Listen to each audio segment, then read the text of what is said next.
Hello everyone, my name is Chandan Singh. So guys, देखिए city news है। City news में इसलिए प्रेफर करता हूँ कि आपको बहुत कुछ सीखने को मिलेगा। अगर आप नए हैं तो इस पर फोकस कीजिए और सीखिए।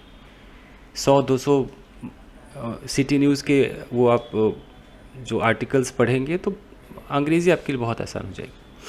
यहाँ लिखा है कि वुमेंस मर्डर, यानी कि किसी महिला के मर्डर के बारे में। यहाँ इससे तो साफ पता चलता है कि एक महिला का मर्डर, यानी कि महिला की हत्या।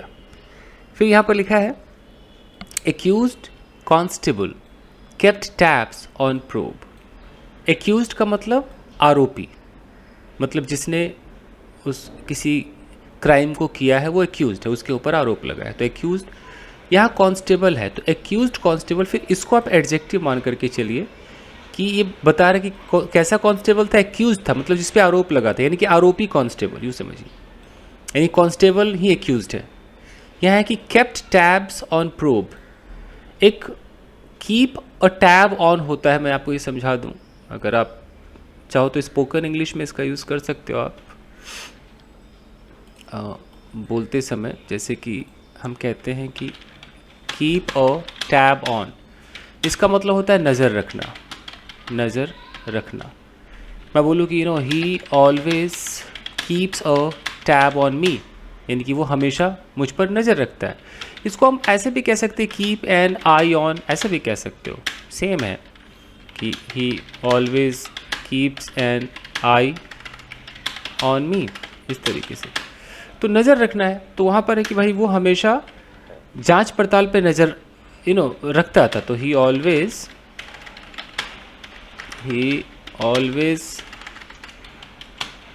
kept an tab on the probe. Probe का मतलब होता है जांच पड़ताल, जो भी इन्वेस्टिगेशन है।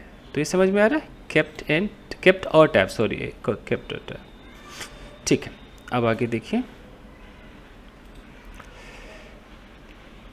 तो कितना समझ में आया कि एक कांस्टेबल जो कि आरोपी है, वो कांस्टेबल क्या करता था, नज़र रखता था कि इन्वेस्टिगेशन कहाँ तक पहुँची है। अब यहाँ लिखा है कि he would frequently ask the victim's family about status of the investigation.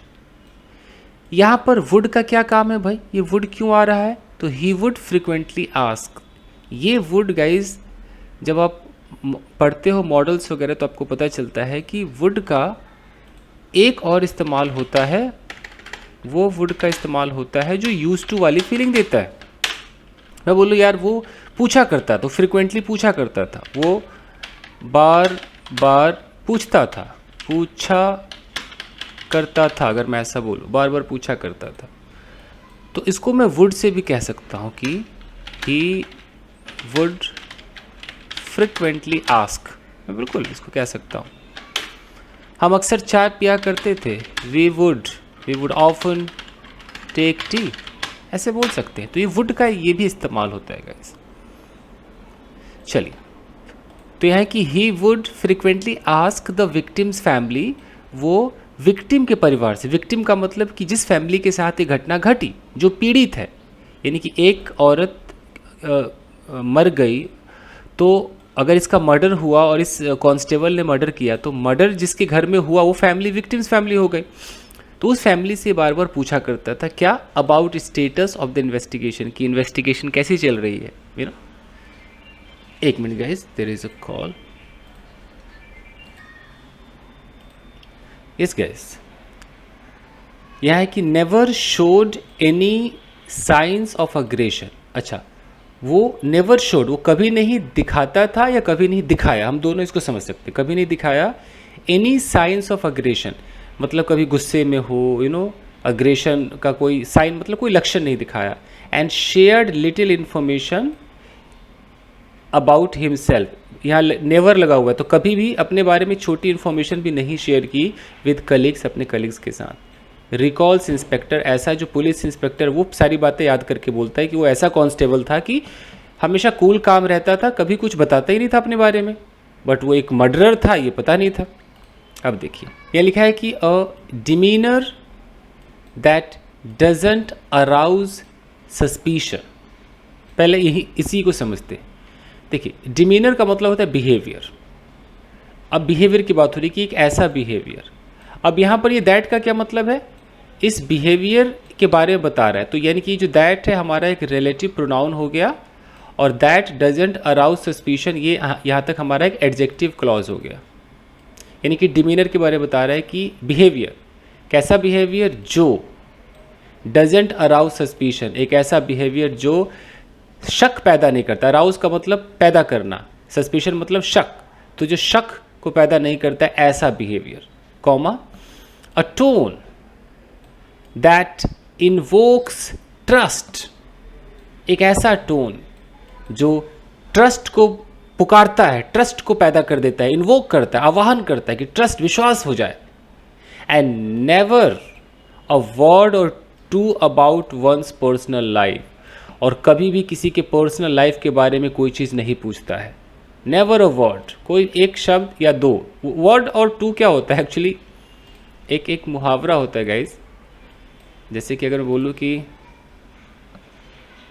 अगर मैं यहाँ पर बोलूँ, जैसे यहाँ पर लिखा हुआ है अ वर्ड और टू, इसको आप ऐसे भी कह सकते हैं अ थिंग और टू।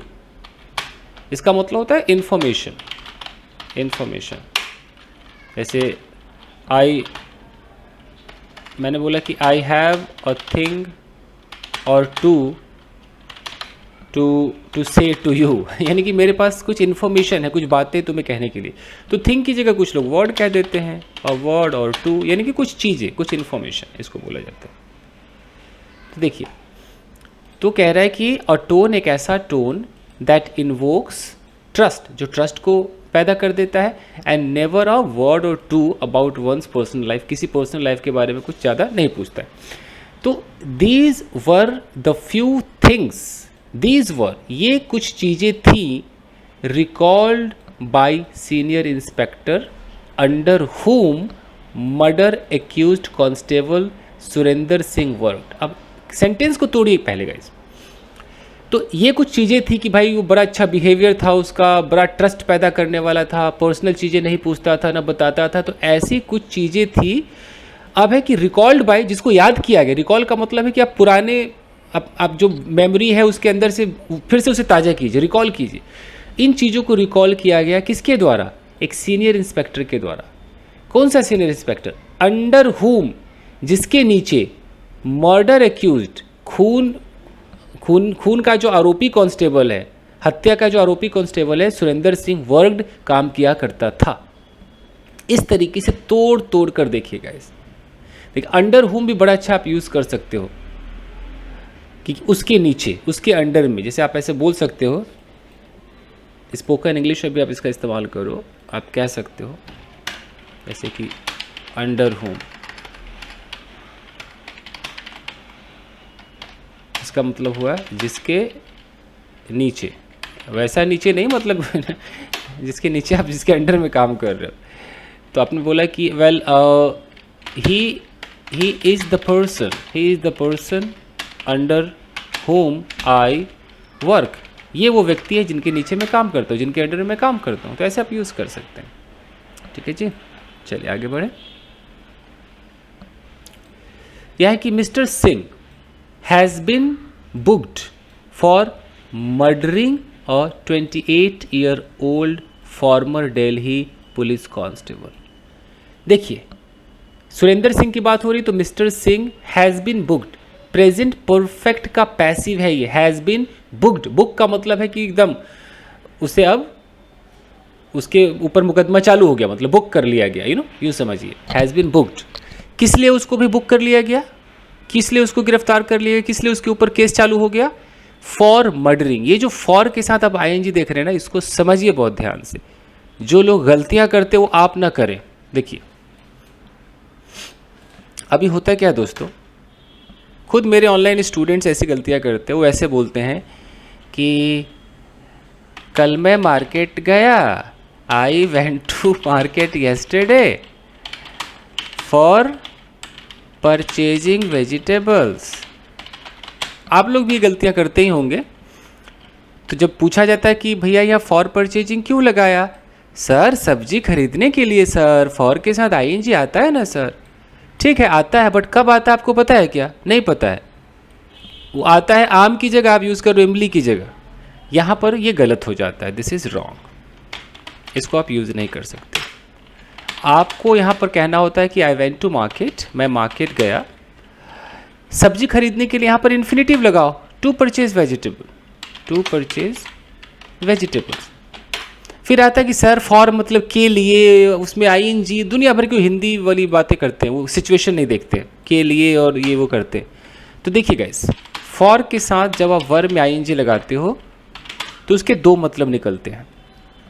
पहला जो इसका मतलब होता है कि किसी कंप्लीटेड एक्शन के लिए, फॉर अ कंप्लीटेड एक्शन, काम पूरा हो गया है। जैसे अगर मैं यहाँ पर किसी को कहता हूँ, बहुत ध्यान से देखिएगा, समझ में आ भी सकता है नहीं भी। यहाँ पर एक लड़की है और इस लड़की की इन भाई साहब ने मदद कर दी, ये भाई साहब है, इन्होंने लड़की की हेल्प कर दी। अब हेल्प कर दी तो हेल्प कर दी मतलब हेल्प करना कंप्लीट हुआ कि नहीं हुआ? हो गया ना, हेल्प कर दी। अब ये लड़की कैसे सेंटेंस बोलती है, ध्यान दीजिएगा। कहती है thank you for helping me. यहाँ फॉर के साथ आईएनजी करेक्ट है कि हेल्प करने के लिए शुक्रिया, काम कंप्लीट हो गया है।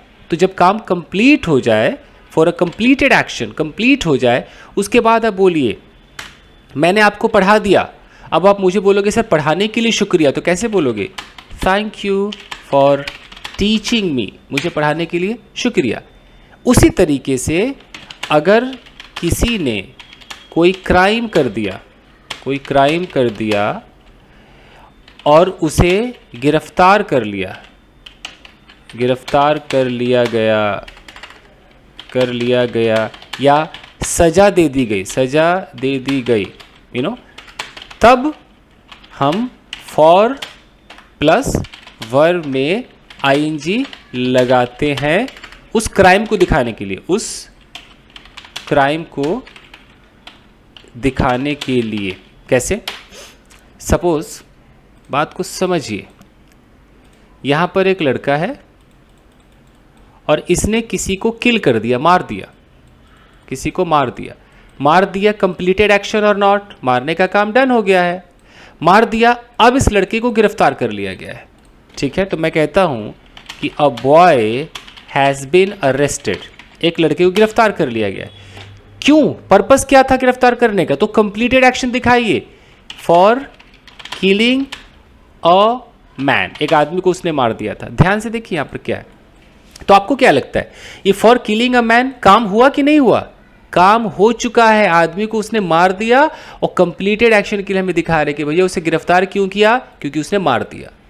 उसने थैंक यू क्यों बोला? क्योंकि सामने वाले ने हेल्प किया। कंप्लीटेड एक्शन के लिए यूज होता है, ठीक है जी। ये नहीं कि मैं सब्जी खरीदने जा रहा हूं, मैं कार खरीदने जा रहा हूं, फॉर परचेजिंग कहते हो आप लोग, वो नहीं होता है, ठीक है। ये हो गया। और इसका जो दूसरा इस्तेमाल है वो होता है कि अगर कोई चीज़ किसी पर्पस के लिए बनी है, पर्पस के लिए बनी है तो उस पर्पस को दिखाने के लिए फॉर प्लस वर्ब में आईएनजी लगाया जाता है।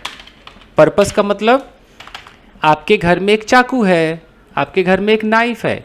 ये नाइफ क्यों बनी होगी? इसका कुछ पर्पस होगा ना, कि सब्जी काटने के लिए, मीट काटने के लिए, किसी चीज़ को काटने के लिए नाइफ बना है। आपके घर में मिक्सर ग्राइंडर है, इसका कुछ पर्पस होगा ना, किस पर्पस के लिए बना है? तो अगर पर्पस के लिए बना है तो आप फिर वहाँ आईएनजी लगाइए कि you know this knife is for cutting vegetables. कोई बंदा उस नाइफ से, सब्जी काटने वाले नाइफ से वो मीट काट रहा, बोले hey wait, don't do that, this knife is for cutting vegetables not for cutting meat. यहाँ भी आप फॉर के साथ आईएनजी लगाते हो जब किसी प्रोडक्ट के बारे में आप बात करते हो कि किस पर्पस के लिए बना है। अंडरस्टूड? आगे बढ़े, चलिए आइए। तो यहां हो गया कि mister Singh has been booked. क्यों बुक किया गया? For murdering, completed action, murder कर दिया इसलिए बुक किया गया। किसका मर्डर किया? A 28-year-old former Delhi police constable.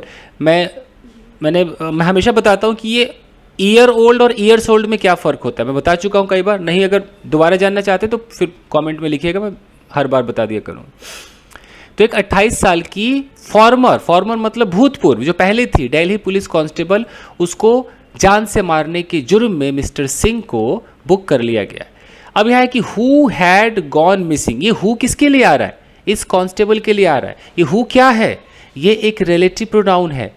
इससे जो सेंटेंस बनेगा वो क्या कहलाएगा, वो एडजेक्टिव क्लॉज कहलाएगा। एडजेक्टिव क्यों कहलाएगा, क्योंकि इस कांस्टेबल के बारे में एक एक्स्ट्रा इंफॉर्मेशन दे रहा है। इन सब चीज़ों पर ध्यान दीजिए।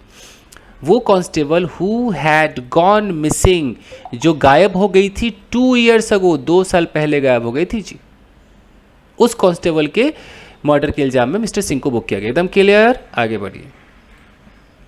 His 2 associates were also held. Associate का मतलब होता है जो उसका साथी है, तो उसके 2 साथी को भी पकड़ लिया गया। The victim and the constable had met when she was posted as a constable with a PCR van.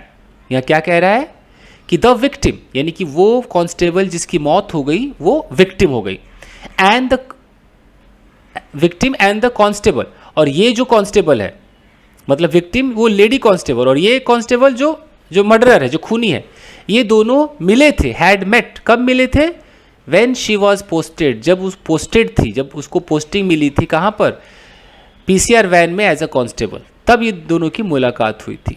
ठीक है, यहाँ पर अगर कोई क्वेश्चन आता है कि हैड क्यों आया, सेकेंड फॉर्म क्यों नहीं आया, क्योंकि जब ये पकड़ा गया है, लड़की की मौत हो गई, उससे पहले ही घटना घट चुकी थी, इसलिए इन्होंने पास्ट परफेक्ट लगाया है। ठीक है, आगे बढ़िए। सारा टेंस मिलता है आपको इसके अंदर, पैसिव वैसिव सब मिलेगा। मिस्टर सिंह किल्ड हर, यानी कि पास्ट इंडेफिनिट। देखिए, मिस्टर सिंह सब्जेक्ट, किल्ड हमारा वर्ब, हर हमारा ऑब्जेक्ट, तो मिस्टर सिंह ने उसे मार दिया। कब मारा, when she objected to his sexual advances, जब उस लड़की ने मना कर दिया था, ऑब्जेक्ट कर दिया था, किस चीज को, हिज सेक्सुअल एडवांसेस, यानी कि ये जो कांस्टेबल था वो सेक्सुअली उसको हरास करना चाहता था। ये एडवांसेस का मतलब ही होता है कि आप किसी को मतलब सेक्स के लिए ऐसे करते हैं, और इसमें वो सेक्सुअल नहीं भी लिखता है तो एडवांसेस का वो मतलब होता है। तब भी लिखा हुआ है कि सेक्सुअल एडवांसेस मतलब कुछ सेक्सुअल एक्टिविटी उसके साथ करना चाहता था, लड़की ने मना कर दिया, तब उसने मार दिया। And later dumped the body, और बाद में, लेटर मतलब बाद में क्या किया, डंप मतलब फेंक दिया, द बॉडी को फेंक दिया, कहाँ, इन अ ड्रेन, नाली में फेंक दिया। कहाँ पर, एट बुरारी पुश्ता, ये कोई जगह है, वहां पर फेंक दिया। पूरी स्टोरी टेलिंग आपको मिलेगी इसके अंदर, पूरा पास्ट टेंस मिलेगा आपको। ही टाइड इट विद स्टोन्स, यहाँ इट किसको कहा जा रहा है, बॉडी को इट कहा जा रहा है। जैसे ही उसमें से जान निकल गई, अब वो हर और हिम और ये देम खत्म, सब क्या हो गया, इट हो गया। तो ही मतलब उस कांस्टेबल ने जो खूनी है, टाइड इट मतलब लाश, उस बॉडी को बांधा, किससे, विद स्टोन्स, पत्थरों से बांध दिया, लेस्ट इट फ्लोट, ताकि वो फ्लोट ना कर सके, तैर ना सके। यहाँ पर जो लेस्ट है ना, एक्चुअली लेस्ट के साथ शुड लगाया जाता है, बट कुछ लोग शुड नहीं भी लगाते हैं। जैसे ये लेस्ट है, रूल कहता है कि लेस्ट जब बोलो तो उसके साथ आप शुड लगाओ, और शुड लगाओगे तो आपको वर्ब का बेस फॉर्म लगाना पड़ेगा। जैसे फ्लोट है तो फ्लोट्स नहीं कह सकते। तो अगर मैं बोलूँ कि भाई ही, मालूम मैं कहता हूँ कि he threw the body into the drain, उसने नाली में फेंक दिया ताकि किसी को पता न चल जाए। लेस्ट द पीपल, टाइपिंग थोड़ा मिस्टेक हो रहा है, लेस्ट द पीपल, यहाँ हमें शुड लगाना पड़ेगा। Lest the people should come to know about it, ताकि लोगों को पता न चल जाए। अगर मैं कहता हूँ कि वहाँ मत बैठो, कहीं तुम गिर न पड़ो, don't sit there, lest you should fall down, इस तरीके से। मुझे ऐसे ना देखो कहीं तुम्हें प्यार ना हो जाए, don't look at me in such a way लेस्ट you should fall in love. ठीक है जी, तो ऐसे लेस्ट का इस्तेमाल होता है गाइस। यहाँ इन्होंने शुड नहीं लगाया तो चलेगा, तो पत्थर बांध दिया ताकि फ्लोट ना कर सके। अब देखिए, अ police officer posted with mister Singh for the past 2 months said, मुझे यहाँ पर बता दीजिए कि ये पोस्टेड क्यों आया, ये क्या है, और ये पुलिस ऑफिसर मेरा सब्जेक्ट है, तो क्या ये पोस्टेड इसका वर्ब है? जरा सोचिए, पॉज कीजिए, सोचिए।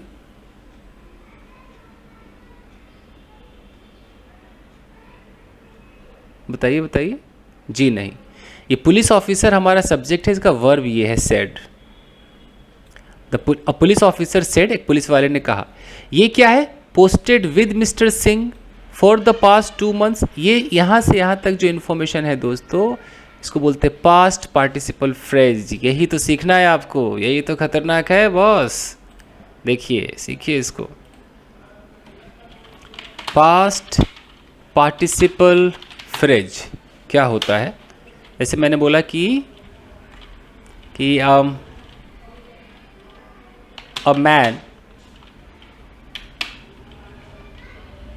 a man scolded a boy last night came to me today। अब मैंने ऐसे बोल दिया, तो मुझे बस इतना बता दीजिए कि जो मैन है ये मेरा सब्जेक्ट है, तो इस सब्जेक्ट का वर्ब किधर है?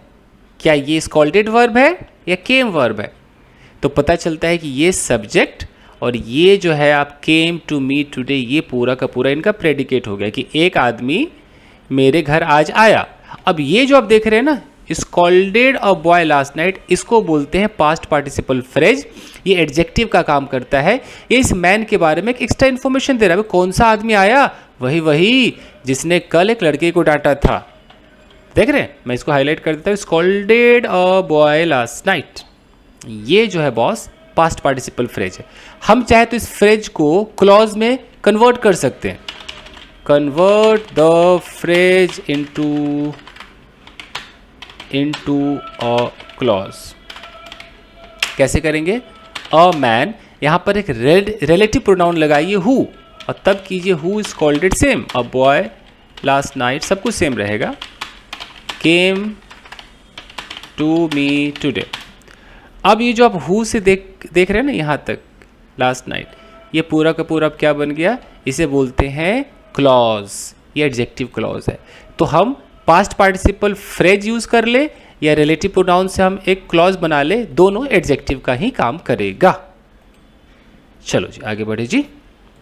तो एक पुलिस वाला जो कि पोस्टेड था मिस्टर सिंह के साथ फॉर द पास्ट 2 months, 2 महीनों से, उसने कहा, क्या कहा कि the accused never showed any signs of aggression. आरोपी, वो जो कांस्टेबल जो खूनी था, उसने कभी कुछ ऐसा लक्षण नहीं दिखाया अग्रेशन का। He would sometimes make calls to his wife and check on his son, but never spoke about his family or shared any details about his personal life, said the police officer। उसने कहा कि देखो वहाँ would है ना, कि कभी कभी वो अपनी वाइफ को कॉल करता था, अपने बेटे को चेक करता था कहाँ गया है, पढ़ रहा है नहीं पढ़ रहा है, लेकिन कभी never spoke about his family, कभी अपने फैमिली के बारे में नहीं बताया। नेवर शेयर्ड एनी डिटेल्स, कभी कोई डिटेल शेयर नहीं किया अबाउट हिज पर्सनल लाइफ, कुछ नहीं किया, ऐसा पुलिस वालों ने कहा। कैसे से है इतना, वो मतलब ऐसा रहता था कि कुछ भी ना बताए किसी अपने बारे में। अनदर पुलिस ऑफिसर, अब यहाँ another police officer aware of this case said. देखो यहाँ भी देखो, अच्छा यहाँ जो है कोई आप में से बता सकता है कि ये अवेयर क्या है boss? Another police officer aware of the case said. ये जो मेरा पुलिस ऑफिसर है ये सब्जेक्ट है, ये जो मेरा सेड है ये वर्ब है, तो ये क्या है? अवेयर ऑफ द केस क्या है? इस स्टाइल को भी समझ लीजिए। यहाँ पर स्टेट ऑफ बीइंग का इस्तेमाल किया गया है और कितना स्मार्ट गेम खेला गया, देखिए इसको भी सीखिएगा। और आप नए हैं, आपको मज़ा आ रहा है तो चैनल को जरा सब्सक्राइब कर दीजिए, जुड़ जाइए, लाइक वाइक कीजिए, ऐसे ही सीखेंगे। लाइक कीजिए। देखिए अगर मैं बोलूँ कि a boy said to me, यहाँ पर ये जो बॉय है ये सब्जेक्ट है, ये जो सेड है ये वर्ब है। ये रहा सब्जेक्ट, ये रहा इसका वर्ब। क्लियर है, मुझे मिल गया सब्जेक्ट का वर्ब। अब ध्यान दीजिए, अब मैं कहता हूं कि a boy aware about this matter said to me, ये मेरा सब्जेक्ट है तो इसका वर्ब किधर है, ये सेड है, ये क्या आ गया बीच में, अवेयर अबाउट दिस मैटर, ये भी एक्स्ट्रा इन्फॉर्मेशन है जो कि एक स्टेट ऑफ बीइंग के रूप में है। मैं इसको क्लॉज के रूप में बदल दूं, लीजिए जी, अभी करते हैं। A boy who was aware about this matter said to me. अब देख लीजिए, अब जैसे हु लगा ये क्या बन गया, ये क्लॉज बन गया है, स्टेट ऑफ बीइंग के अंदर है बट क्लॉज तो बन गया ना। तो स्टेट ऑफ बीइंग को जब तोड़ेंगे आप तो वहाँ थर्ड फॉर्म तो ऑफकोर्स नहीं होगा क्योंकि ये तो हमारा स्टेट ऑफ बीइंग है, तो हम यहाँ से हु वॉज हटा देंगे तो यहाँ पर जो अवेयर है वो अवेयर रहेगा। ऐसे भी बन सकता है, कैसे, क्लियर है। चलिए अब खत्म कर देगा, इस टाइम बहुत हो गया। तो ये है कि एक और पुलिस वाला जो कि इस केस के बारे में जानता था, अवेयर के साथ ऑफ लगाइए, अबाउट मैंने वहाँ लिख दिया, जो इस केस के बारे में जानता था, सेड, उसने कहा that mister Singh constantly tried to stay in touch with the victim's family. वो जो कांस्टेबल था, जो मर्डरर था, कॉन्स्टेंटली लगातार कोशिश करता था टू स्टे इन टच, ताकि वो संपर्क में रहे विद द विक्टिम्स फैमिली, यानी कि विक्टिम के परिवार वालों के संपर्क में रहने की पूरी कोशिश करता था। अब देखिए, The dead woman's sister became suspicious after he would constantly ask her about the status of the investigation. अब है कि जो लड़की मरी उसकी जो सिस्टर थी उसे शक हो गया, became suspicious। किस चीज़ के बाद शक हो गया? After he would constantly ask, जब वो हमेशा पूछा करता था about the status of investigation, investigation के बारे में कि कहाँ तक इन्वेस्टिगेशन पहुंची है बताइए, तो उसको शक हो गया कि ये बार बार क्यों पूछता है। Set the officer in charge of the case, इस केस के जो ऑफिसर है उन्होंने ये बात भी रखा कि ऐसे उसकी बहन को शक हुआ था। मिस्टर सिंह डिसीव्ड, अब पूरा देखते हैं।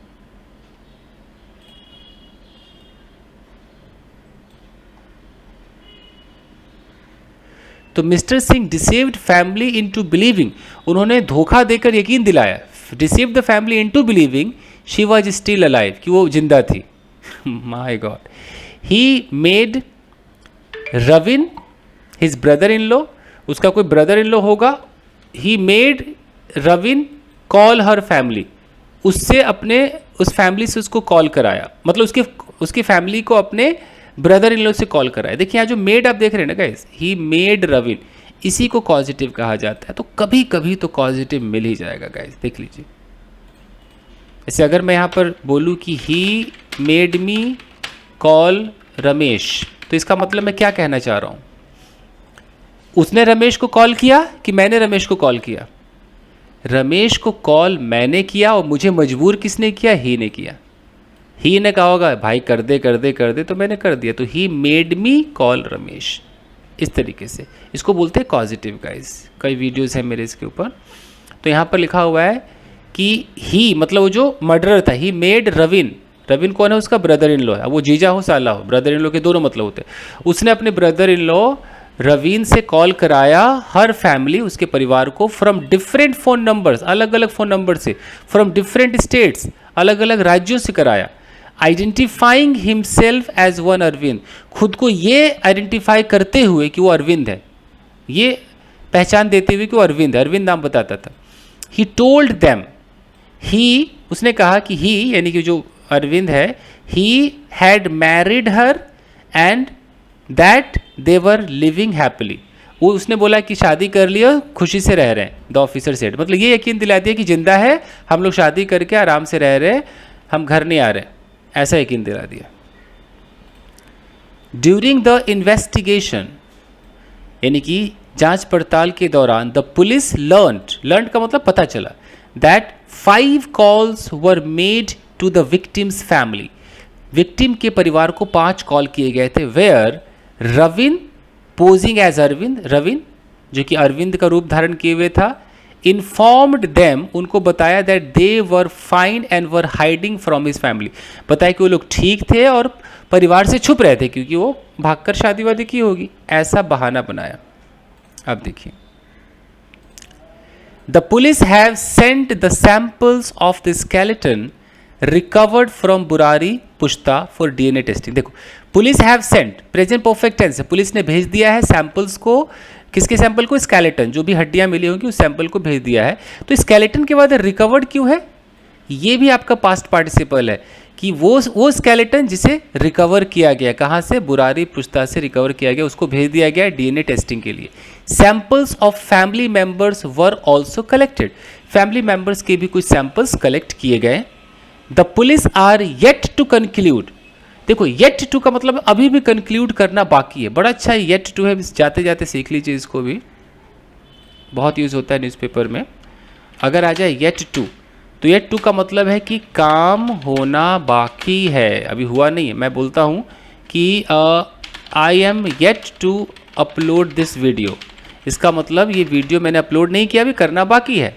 तो अगर मैं कहता हूँ कि the police are yet to arrest the thief, arrest the thief, यानी कि उसने अभी चोर को गिरफ्तार नहीं किया है, गिरफ्तार करना बाकी है। मैं इसका चाहूँ तो पैसिव कर दूँ, मैं बोलूँ कि the thief is yet to be arrested, मैं से भी कह सकता हूँ गिरफ्तार होना बाकी। आइए ख़त्म करते हैं। तो यहाँ पर लिखा है कि the police are yet to conclude, अभी भी कंक्लूड करना बाकी है। इफ़ द वॉइस रिकॉर्डिंग्स, कि जो वॉइस रिकॉर्डिंग थी used to mislead the family, जो फैमिली को मिसलीड करने के लिए यूज़ की गई थी, वर क्लोन्ड, क्या उसका नकल किया गया था, और edited versions of the voice notes, और उस वॉइस नोट का कुछ एडिटिंग वाला वर्जन जो है, दैट द एक्यूज्ड पजेस्ड, जो एक्यूज्ड के पास था। यानी कि क्या यहाँ इफ़ का मतलब क्या है, मैं ज़रा ये भी आपको क्लियर कर दूँ अगर समझ में ना आए। देखिए, अगर मैं ऐसे बोलता हूँ कि I have a doubt if she loves me, मैं इतना बोलता हूँ, इसका मतलब क्या हुआ? I have a doubt if she loves me, बस। तो इसका मतलब कि मुझे शक है कि वो मुझसे प्यार करती है कि नहीं। ध्यान दीजिए, इफ़ आएगा तो यहीं पे रुकेगा। अच्छा, मैं इसी को वेदर से दिखा सकता हूँ, मैं बोलूँगा कि I have a doubt whether she loves me. अब वेदर लगेगा तो यहाँ और नॉट लगाना पड़ेगा, वेदर शी लव्स मी और नॉट। तो फर्क देख लीजिए। तो इफ से ऐसे खत्म होता है कि ऐसा है कि नहीं है, तो यहाँ पर भी इफ लगा हुआ है कि ये पुलिस का अभी भी ये कंक्लूजन बाकी है कि इफ़ द वॉइस रिकॉर्डिंग्स, जो वॉइस रिकॉर्डिंग था जिसे यूज़ किया गया था मिसलीड करने के लिए फैमिली को, वो क्लोन्ड था या उसका एडिटेड वर्जन था एक्यूज्ड के पास, ये अभी भी पुलिस ने साबित नहीं किया। बस हो गया। चलिए गाइस, आज के लिए इतना ही। नए हैं तो चैनल को अभी सब्सक्राइब करके जुड़ जाइए और वीडियो को लाइक कीजिए, ताकि आपको मैं इतना सिखा दूं कि मज़ा आ जाए, आपको लगे यार अखबार इतना आसान हो चुका है। ऐसा मैं कर देना चाहता हूँ गाइस। तो thank you very much guys, मिलते हैं। Thank you.